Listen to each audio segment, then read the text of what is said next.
In Demon Souls, most of the unique equipment that you do get is from completing NPC questlines, and if they're wearing or wielding it, chances are you can get it from them. So use the timestamps to skip to the characters that you're interested in, and make sure to read the description also to learn about character tendency and world tendency, since this is a complicated but really important mechanic in Demon Souls, and a lot of these questlines rely upon it. One of the most important NPCs in the game is Blacksmith Ed, located at the bottom of the rotating platforms at the very beginning of the Stonefang tunnels. To get these platforms moving, simply progress through the first level in a linear fashion until you get to this laneway with lava lizards in a room to your right. Proceed straight along this laneway, break through all the rubble, and turn the lever on the cliff face. Below is Blacksmith Ed, who doesn't have a questline per se, but he can take boss souls and turn them into unique boss weapons once you give him a red-hot demon soul, which you get from the Flame Lurker later on in this world. Once you have it, don't consume it, give it to Ed instead, and come back whenever you get a new boss soul to see what you can craft. For example, Phalanx's lead soul can be combined with a +7 short spear to create the Scraping Spear. Or if you've killed the Vanguard boss, its Grey Soul can be combined with a Battle Axe +6 to create the Dozer Axe, and so on. If you kill Blacksmith Ed, he drops the Hands of God, a fist weapon that you'll also find later in this world. Maybe not the best idea, unless you're about to head into New Game Plus. In this game, Patches is found in the second stage of 2 different worlds. After killing the armor spider in the Stonefang tunnels, turn left at the fork and take the elevator. The narrower cave tunnel system will eventually open out onto a cliff face, with Patches waving at you on your left. Overcome his poorly thought out trap, talk to him, and he'll appear in the Nexus. Alternatively, you can also find Patches in the second stage of the Shrine of Storms, in the room where the Reaper cutscene would have played. Here, Patches is in the room underneath the Reaper, and he'll kick you into a pit that you can quickly escape from. Go back up and talk to him, and he'll go on to appear in the Nexus. Once he's in the Nexus, Patches will sell this assortment of valuable consumables, ammunitions, rings as well, all seen here. Sticky white stuff and the cat's ring will also appear after killing 2 archdemons, white arrows and new moon grass will appear after killing 3, and dark moon grass and a stone of ephemeral eyes will appear after killing 4. Archdemons, by the way, are the big bosses at the very end of each world. Consider picking up the cat's ring if you need to survive long falls, or the fragrant ring to regenerate mana over time. Depending on which world you originally found Patches in, he may leave the Nexus at some point to reappear in the second world that I mentioned earlier. Find him there, and he should reappear in the Nexus after his trap. Talk to him in the Nexus as you progress through the game for that juicy lore, and he'll often give you new dialogue about other worlds and NPCs. Deliver Patches his deserved death, and you'll receive the Thief's Ring, which reduces aggro range, but you can more easily get this in the first stage of Boletaria behind Ostrava instead. In the same hole that Patches kicked you into lies the magic sword Makoto, which drains your health as you wield it. Another character, Satsuki, craves this weapon, and you'll be able to find him at the start of the Shrine of Storms, but he'll only appear in pure white world tendency. And if you're in this, then you can talk to him here before or after you have the sword. But no matter what dialogue option you choose after talking to him with the sword, he will attack you, and he'll attack you immediately if you're actually wielding it in front of him. He also appears in pure black world tendency in the same place as his human form. Just kill him and he'll drop Hiltless. Another NPC seeking a powerful weapon is Scirvir the Wanderer, who is seeking the Dragon Bone Smasher sword. It's too big to be called a sword, really. Too big, too thick, too heavy, and too rough. It's more like a large hunk of iron. Anyway, you can find the sword in the arena where you find the Dragon God, but you need pure white world tendency here, at which point some debris will clear, which reveals the weapon. Take the weapon back to Scirvir in 2-2, so from the Archstone, turn into the right tunnel until you get to the hole, and then drop very carefully down the hole and aim for that tunnel within a rocky precipice.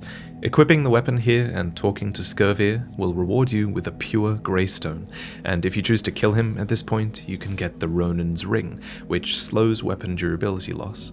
He also appears here in pure Black World tendency as a Black Phantom, at which point he will drop a Talisman of Beasts, which is this supremely powerful talisman that can cast miracles and magic. If you're a Faith build, then you'll want to go into the hole where Patches kicked you in 4-2, where you'll find and rescue Saint Urbain from the Black Phantom guarding the exit. After this, he'll appear behind the Boletarian Archstone in the Nexus, where he will go on to teach the powerful miracles seen on screen. Once you have everything, and exhaust his changing dialogue throughout the game, kill him to receive the Saints set, and also a Ring of Devout Prayer, which allows you to attune another miracle. Saint Urbain replaces the Disciple of God in the Nexus, a character that sells basic miracles if your faith is above 10 after clearing Boletarian Palace. Urbain will appear alongside the Worshipper of God, who will only talk to you if your faith is above 20, and they'll give you the pure Faint Stone for your faith build.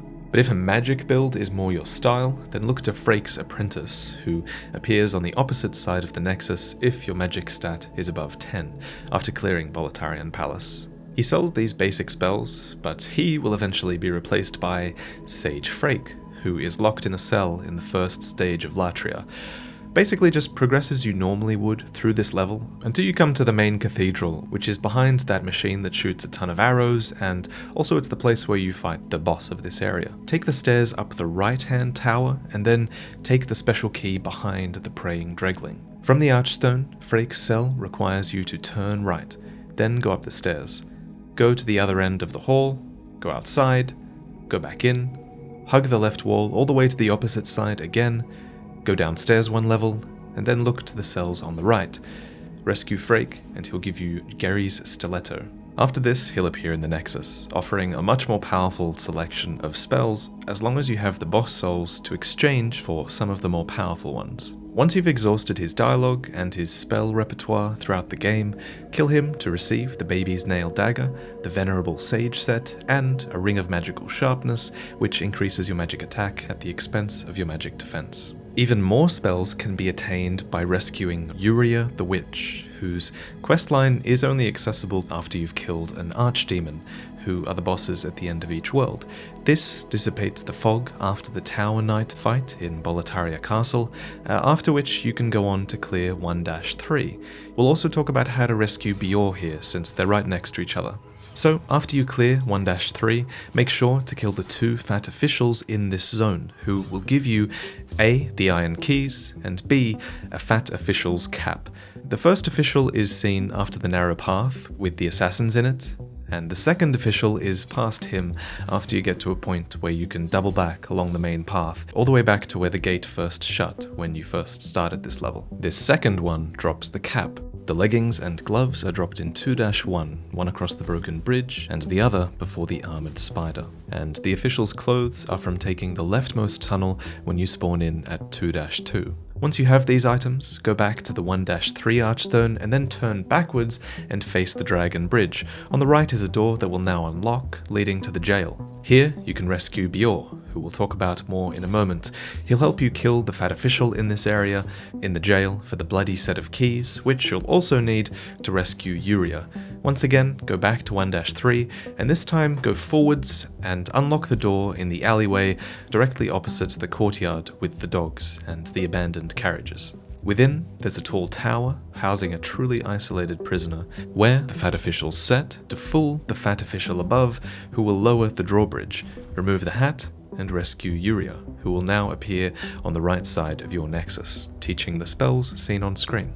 Killing Yuria will reward you with the old Raggedy set, which you can get elsewhere, and also the Ring of Magical Nature, which gives an extra magic slot. Biorr should be in the Nexus too at this point, offering dialogue as you progress throughout the game, and during this dialogue he confirms to you that he will be available for the Penetrator boss fight in 1-3. All you need to do is enter the boss fog, and he will be there to make the fight far easier. In the original he could actually solo the Penetrator. Killing Biorr will grant you the Brushwood set and shield, as well as the Ring of Great Strength, which increases your equipment capacity load by 50%. The Filthy Man can be found at the start of Stonefang Tunnel, where he sells the following: Then you find him again in 2-2 near a short drop where you might have found patches. Here, his inventory is updated with the following stone shards. Killing him serves no purpose. The Filthy Woman is a really important vendor, as she is the only way to get rotten arrows, which inflict poison, and she also sells black turpentine, which is great for this area. In the first stage, hug the right wall and progress along the linear path until you spot her in one of the hovels. Buy some of her wares to feed her poor child that likely doesn't exist. And then in the second stage, she's found right after the fog gate after you clear the swamp. Here she sells the Miralda set, as well as what you see on screen. An interesting quirk is that she'll also sell a stone of ephemeral eyes, but only if you're in soul form, and she'll also raise its price if you're of a higher soul level. She's a bit of an opportunist. The Dregling Merchant is found in the first 3 stages of Boletarian Palace, and he moves on with this upgraded inventory as you defeat each boss. Go through the fog gate guarded by the Blue-Eye Knight, and then drop down and rescue Ostrava. Continue on until you see some debris on the right. The merchant is behind here, and he has this basic inventory of items. In the second stage, get to the first tower on the bridge, head into the basement, and then go directly right. At the end, you'll find the merchant, with his wares upgraded to include the following. Of particular note is the Claymore and Turpentine, a good weapon and a great buff. In 1-3, progress through the stage until you come to this narrow alley with those assassin ambushes. Coming out of the other end, you should kill the archers and then take out the Red-Eye Knight in the room to your right. Upstairs, once again, is the Dregling Merchant, with an inventory that now includes the items on screen. Of particular note here is the Brushwood gear, which you can buy here if Biorr survives the fight with the Penetrator. Graverobber Blige can be rescued in the first stage of the Shrine of Storms, as long as you get the copper key, which you'll find by going left through the main castle wall, go up the stairs onto the top of the ramparts, run all the way to the opposite side, go down the stairs, and there it is. Then, once you have the key, go through the castle wall, run past the Demon Vanguard, and then drop down into this sort of collapsed dungeon that's behind it. At the end is a cell with Blige, who sells the items on screen. His inventory does upgrade after you come across him in a tunnel near the first Reaper in 4-2, and he moves here as well. It now includes an assortment of ranged ammunition and some new shard materials. Killing him will net you a Graverobber's Ring, which reduces your aggro range against Black Phantom enemies. Sparkly the Crow can also be found in the first stage of the Shrine of Storms, and she'll accept an assortment of items for trade. These ones in particular are the trades that I highly recommend. Turn left within the castle wall, go up the stairs, drop down through the ruined wall, and then head up the stairs again to leave via the exit that has an earthy sort of hill. At the top is Sparkly, who will trade items with you if you drop the right things for her. The list is on screen, and these trades can only be made once. Now, Stockpile Thomas is a really important NPC to understand, for he stores anything that you give him, lessening your load. It's especially important that you give him your ore, since that ore will still be usable at the blacksmiths, despite it being in Thomas's inventory, not yours. He does have one quick quest line available in 1-1 of Boletaria. After the stone boulder rolls down the stairs, go to the opposite side of the ramparts and take the stairs down until you find a balcony with 2 chains. Cut them, then continue down and out of the tower, where you'll find items on the corpses they were suspending. One of these is the jade hair ornament, which belonged to his daughter, and can be given to him in exchange for the Ring of Herculean Strength, which increases item weight capacity by 50%. Alternatively, you can kill him to get this ring, you monster. Ostrava is the classic questline for demon souls, and he appears for you throughout Boletaria Castle, requiring help at 3 different points. First, travel to 1-1, kill the Blue Knight guarding the fog gate, and then look for him shortly after over a short drop. Talk to him, and then kill the Dreglings lying in ambush, talk to him again, and receive the brass telescope. Next, he'll appear in 1-2 on a path to the left after defeating Phalanx. Here, he'll require rescuing from the enemies in the tunnel on the other side, so to get there, you go to the basement of the first tower on the bridge, and then you double back towards him. Talk to him to receive 3 Dark Moon Grass. If you do this, in 1-3, you'll come across him being attacked on the other side of the main gate, where he'll once again require rescue. To get here, simply double back along the path after you get to the sort of main road that leads to the Penetrator boss fight. Finally, he'll appear in 1-4 in the endgame, after your encounter with the Blue Dragon. Talk to him to receive the Mausoleum Key, and then kill his Black Phantom shortly after to receive his Rune Sword and Rune Shield. You can kill him earlier to receive the Mausoleum Key, which unlocks the door to Old King Doran, located in 1-1 at the end of the ramparts that has a red-eye spear knight guarding the mausoleum. Old King Doran challenges you to deal enough damage to him in order to prove your worth, at which time he'll reward you with Demon Brand, one of the king's twin swords. If you continue to attack him, he will become hostile at half health, and he'll drop his armor if you kill him, and the Eternal Warrior's Ring, which increases the rate of your stamina regeneration. To rescue Lord Rydell, you must have pure white world tendency, which can be achieved by defeating the first 3 bosses in this world without dying in body form. Keep yourself in soul form by killing yourself in the Nexus if you have to. Starting from the 1-3 Archstone, make your way to the giant tower, and then take the stairs until you get to the first walkway on the left. Follow it to the very end, and then make your way up to the very top of the next tower, where you'll find the Prison of Hope, 2nd floor west key. So, to get there, spawn in at the first level of Latria, and progress along the path to the right. Take the stairs, then make your way to the opposite side of the main hall. Get outside, go back inside, then take the left-hand side to the very end of the hall again. Go downstairs all the way, ignore the door on the right, just go straight through this corridor, and then stay on this level and make your way to the end of this hall once again. On the left will be Rydell, who will give you the Dull Rat's Ring, which increases your defense at low health. After he's freed, the gate near the arrow machine unlocks, leading to a bunch of loot and Rydell's legendary soul. Freeing Rydell has no bearing on his Black Phantom questline, which requires pure Black World tendency, meaning you just have to die in this world a bunch of times in body form. He appears outside his cell as a Black Phantom, and when he's killed, he drops his weapon, the phosphorescent pole. Next is Yurt, who has a questline of death, unless you take the short route and just kill him immediately after rescuing him. To find Yurt, start at the Fool's Idol Archstone, head towards the giant heart tower, go upstairs and take the first path on the left. At the end of the path, go all the way up to the top of the next tower, and then look around for this platform that has a bunch of colored stones scattered around it. Yurt is signaling for help here, but when you rescue him, it will immediately have consequences. When you head back to the Nexus, you'll be able to find 2 unnamed corpses, leading you towards where Yurt is lurking. And this is just the beginning. Every time you return, you'll find another dead character, and the deaths become more and more significant as you go on. The Apprentices, then Patches, then Urbain, Freke, Yuria. Yurt will take out most of the characters you worked to bring back to the Nexus, and when they're all dead, only 1 human remains to kill: you. So what you do is you kill him first, because you've played this game before, or you've watched this video before, and you know what's coming. So just kill him, and you get his awesome armor.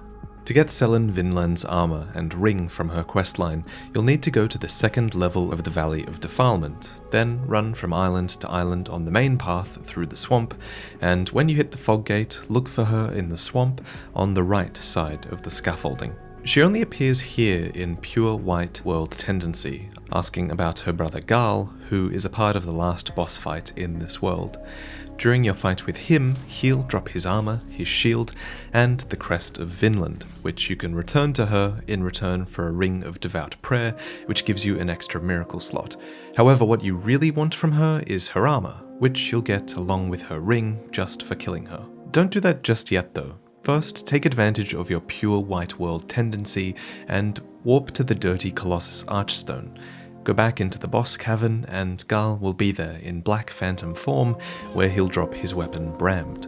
Killing Selen afterwards will move your world's tendency towards black, which, when pure, will cause her to appear here as a Black Phantom, rewarding you with her weapon Blind upon death, which goes through shields. Executioner Miralda is another NPC that so many miss, because who goes back to Boletaria 1-1 towards the end of the game? She's here, in the area off to the left at the start of Boletaria, behind a gate that will only open in pure White World tendency. Kill her for her armor set, and the Master's Ring, which increases damage done by weapons that have a precise hit reward, like axes and hammers. She also appears here in pure Black World tendency as a Black Phantom, dropping the Guillotine Axe. Crestfallen just has an incredible questline where if you exhaust his dialogue and have killed the Tower Knight, he'll disappear and leave behind a storied soldier's soul. But maybe don't exhaust his dialogue and just keep him around for a little while, as you might want to murder him later to help lower your character world tendency to pure black, at which point Mephistopheles will appear, as long as you've also killed Yurt, who we talked about earlier.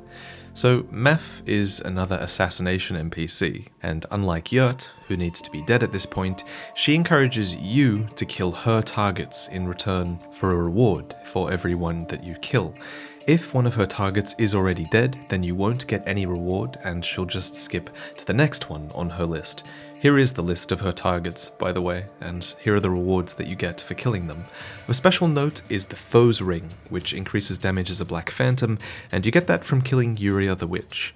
At the end of it all, Mephistopheles will try to kill you, and she'll drop her mask, the EP Rapier, and the Ring of the Accursed upon death. Now, the Monumental. She sort of has one questline where you receive the Friend's Ring as long as your character tendency is pure white. This ring increases your damage by 20% as a blue phantom, and it's kind of the opposite of the Foe's Ring, which increases your damage by 20% as a black phantom. To get pure white character tendency, you'll have to kill all 5 named Black Phantoms, who can only be found in pure Black World tendency. So to kill all of those characters, you have to lower the world tendency of each world containing them all the way to pure black, which obviously takes a while, but luckily thanks to this video we did talk about all 5 of those named Black Phantoms in this video, so just skip around and figure out how to kill all of them in order to get your character tendency up to pure white. So you'll have to kill Miralda, Scirvir, Lord Rydell, Satsuki, and Selen Vinland. Then you can go talk to the Monumental and you'll hopefully have pure white character tendency. The only other NPCs worth mentioning are Blacksmith Baldwin, the once Royal Mistress, and the Maiden in Black, who are no good to you dead and don't really have any quest lines, so just leave them alive. Although I suppose there is an exception with the Maiden in Black. At the end of the game, as long as you take the good ending and don't kill her, then you'll receive her Demon Soul, and then you can exchange that with Yuria for the spell Soul Sucker. Subscribe to learn everything there is to know about Demon Souls, and I'll see you next time. So before I go, I want to say that this amazing outro was commissioned from Kevin's Computer. So that's at Kevins_computer if you want to follow them on Twitter. I love this. I've never seen anyone doing artwork in this kind of nostalgic 3D cartoonish art style, and they were a joy to work with, so consider following them. Thank you, Kevin. And yeah, thanks for watching, guys.